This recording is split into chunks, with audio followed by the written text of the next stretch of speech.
قلنا تعبنا وعانينا من العيش في ملل. تعبنا وعانينا من العيش في ملل وعشنا ليالي سود بالطيش يوميا. مشى العمر واحنا ما حدا مننا عقل. قليل الذي يفكر للايام الاتيه. ونطنش ونتغاضى ونكتم على الزعل ونضحك مع العالم بضحكات وهميه. ويوم بعد يوم واحنا على ذيك الزبل. بروتيننا اليومي وكل معهنيه. فهذا بيشقاك ودي الله لا اكل. وهذا بيغرف صرفته غير عاديه. وهذا يدور شغل عاطل بلا عمل وهذاك بيجمع 100 فوقها 100. وذيك يبحشم كان في صابره زحل. مبورد ويلقى فقات تقول باب حاويه. وهذا سهر في الليل وحده قد انعزل وهولاك سماره على العود ليليه.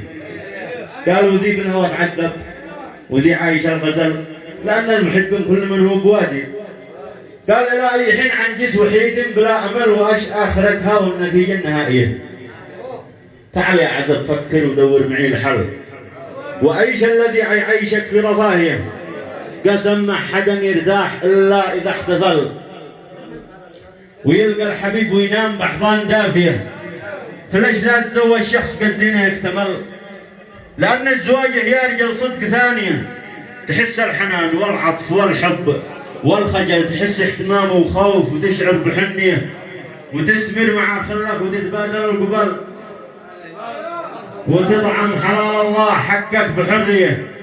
تبكر ولا بيفيك الارهاب ولا كسل. نشيطك الحصن والنفسيه 1000%. وترتاح نفسيا ورزقك يجي دبل شويه وربك يرزقك خير ذريه. تفاصيل ما توصف ولا به لا مثل ولا قلت توصف الحرف غير كافي. وسلام عليكم.